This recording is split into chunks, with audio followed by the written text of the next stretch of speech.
नमस्कार दोस्तों, मैं अंकुर उपाध्याय स्वागत करता हूं आप सभी का आपके अपने YouTube channel share market analysis में। वैसे तो पूरा बाजार गिरा है और इंडेक्स लेवल पे नहीं गिरा है, मिड कैप और स्मॉल कैप लेवल पे गिर रहा है। इसकी डिटेल वीडियो मैं आप सभी के साथ दिन के दौरान 2-3 बार तो डिस्कस कर ही देता हूँ। स्टॉक स्पेसिफिक भी कवर कर रहा हूँ, लेकिन कमेंट्स जो है रुकने का नाम ही नहीं ले रहे हैं।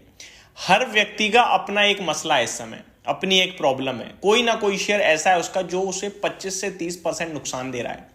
ट्रस्ट मी, ये सिनेरियो ज्यादातर बड़ी जब मार पड़ती है ना निफ्टी में तब होता है, लेकिन इस समय बाजार भागा, मतलब हमारा बाजार ना अब थोड़ा सा बड़ा बाजार हो चुका है, हमें ये समझना होगा। अगर आप देखो तो हमारे मार्केट में मल्टी बैगर रिटर्न्स बनते हैं, हमारे मार्केट में निफ्टी 2-3 गुना हो रही है, अब कंटिन्यू मोमेंटम चलता है। हमारे मार्केट में ऊपर से 30-30, 40-40% शेयर्स गिरते हैं। अगर आप इसको दूसरे व्यू से देखो तो एक ये भी हो सकता है कि यार कोई चीज आपको अचानक से 40% सस्ती मिल रही है, और अगर वहीं पे एक जो चल रहा है उसको देखोगे तो ये लगेगा यार ऊपर से 40% मेरा पैसा तो चला गया। समझने की कोशिश करो जो मैं कहना चाह रहा हूं। ये मतलब वॉलेटिलिटी है। आप अगर अंदर से इंटरनल फैक्टर्स देखोगे, स्ट्रेंथ देखोगे, तो आपकी इकोनॉमी वर्ल्ड में सबसे बेस्ट है इस समय। आपका जीडीपी का नंबर सबसे अच्छा आ रहा है, आपका इन्फ्लेशन आपके काबू में है, कोई ऊपर नहीं जा रहा, जो अनुमान था उसी के आसपास रहता है।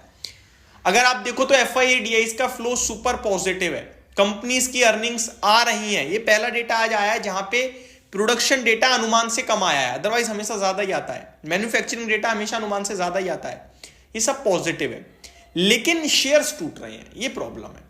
अब ये टूट इसलिए रहे हैं क्योंकि अनाप शनाप हो गए थे ना यार, बहुत बढ़ गए थे। मैं अपनी वीडियोस में कंटिन्यू आपके साथ डिस्कस करता हूं कि एक चीज एक भाव से ही अच्छी लगती है। मेरे को खुद को ट्रोल कराया बहुत लोगों ने। मैंने मतलब इनमें एक एग्जांपल है जिन स्टॉक्स के बारे में मैं बात कर रहा हूं, 7 स्टॉक्स के बारे में बात कर रहा हूं। नाम बता देता हूं: इरेडा, रेलटेल, इरकॉन, आरवीएनएल, टीटागर, इन्फीबीम, एंजल वन एंड लास्टली डीएलएफ। इरेडा को लेकर मेरे को ट्रोल किया है यार। मैंने इरेडा आप सभी के साथ आईपीओ से डिस्कस किया था खरीदने के लिए। लिस्टिंग पे कहा था कि पैसा लगा दो बनेगा। 50-52 रुपए पे लिस्ट हुआ था, 32 रुपए के इशू के सामने मैंने कहा था पैसा लगा दो, यहां से भी बनेगा। 80 रुपए के टारगेट है, 3 दिन में टारगेट डन। अब ठीक है, अच्छा हो गया यार, 30 रुपए वाला 80 मिल रहा है, थोड़ा और कैरी कर लेते हैं। 100 रुपए तक हमने होल्ड करा। 100 के बाद मैंने हाथ खड़े कर दिए कि भाई साहब मेरे बस की नहीं है, मैं से आपके साथ डिस्कस कर पाऊं। अब जिसको रखना है अपने हिसाब से रख लो, हम तो प्रॉफिट बुक के लिए कह रहे हैं और फ्रेश एंट्री के लिए मना। वो शेयर चला गया 212। मेरे को क्या पता भाई कि 30 रुपए की चीज अगले 2 महीने में 200 रुपए हो जाएगी। मतलब 6 गुना शेयर हो रहा है। किस बेस पे? क्या रीजन हैं आपके? क्या फंडामेंटली बदलाव हो गए 1 महीने में जो 6 गुना हो गया शेयर? सोचने वाली बात थी, लेकिन इन्वेस्टर्स ने नहीं सुना। इन्वेस्टर्स ने कहा भाई आपके चक्कर में ले नहीं पाया। अब जिसने मेरे चक्कर में नहीं लिया वो 130 रुपए पे आ गया शेयर, आपका मिल रहा है अब आपको 30%, अभी भी ऊपर है हालांकि। लेकिन ट्रस्ट में आप प्रॉफिट नहीं रोक पाते। 100 से 200 तक आप नहीं, और किसने कहा कि आप सीधे 200 पे ही बेचते? जरूरी नहीं है।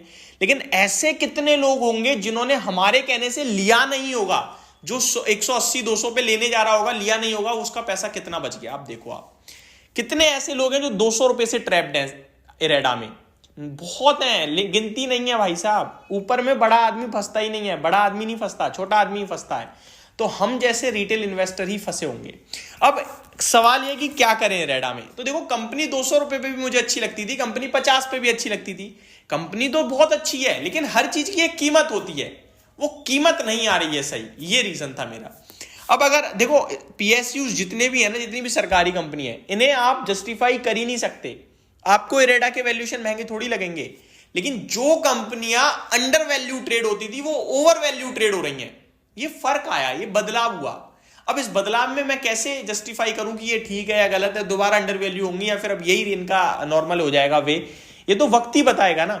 लेकिन इरेडा में क्या करें? देखिए, इरेडा में मैंने आपके साथ पहले भी डिस्कस किया है कि टेक्निकली अभी वीक हो गया है स्टॉक, नीचे जा रहा है। इवेंचुअली 100-108 रुपए के पास पहुंचना चाहिए।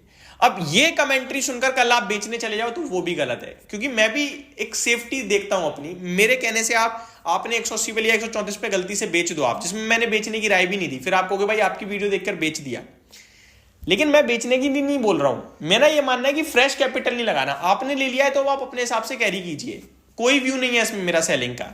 कंपनी क्वालिटी वाइज पूछोगे तो बहुत अच्छी है, दमदार है, नो डाउट। आपका 5 साल का विजन है, बढ़ेगा पैसा, बनेगा पैसा। अगर बड़ी डिप आ जाए खरीद लेना, एवरेज कर लेना, सिंपल, ठीक है। ये व्यू है। अब आते हैं अगले, रेलटेल, इरकॉन, आरवीएनएल या टीटागर रेल सिस्टम, इन तीनों में, चारों में बहुत बड़ा पैसा बना है। लेकिन अगर आप टॉप से देखो तो ये चारों पांचों जितने भी मैंने नाम लिए रेलवे के, सब अच्छी खासी करेक्शन भी दिखा रहे हैं। अब यहां दो तरीके के व्यू क्या बन रहे हैं वो समझिए। लोग कह रहे हैं इलेक्शन होने दो एक बार, फिर दोबारा बजट आएगा, फिर दोबारा रेलवे चलेगा। बिल्कुल चलेगा भाई साहब।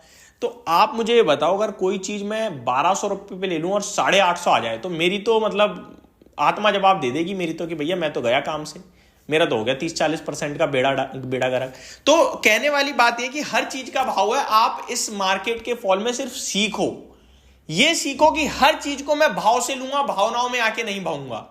आपने प्राइस बढ़ता देखा, खरीद लिया, फिर भाव देखा ना ताव देखा। तो आपको प्राइस की वैल्यू के साथ साथ वैल्यू की वैल्यू भी करनी है कि वैल्यूएशन क्या कह रहे हैं, कितना चल गया है, कितना गिर सकता है।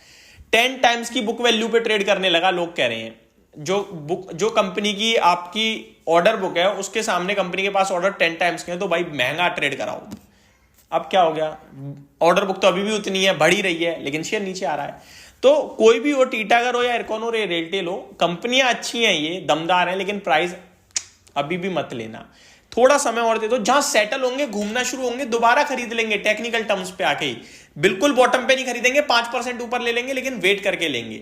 वीडियो स्ट्रेच हो रही है, लेकिन मैं कोशिश कर रहा हूं कि आपको इस वीडियो में इन स्टॉक्स में कुछ समझ में आए ना आए, लेकिन आगे के लिए आप पूरी तरीके से प्रिपेयर हो जाओ, ये मेरा मकसद है। नेक्स्ट है इन्फीबीम एवेन्यूज। ये स्टॉक हाई बीटा हो गया बहुत बुरी तरीके से, 10-5% का डेली मूव देता है।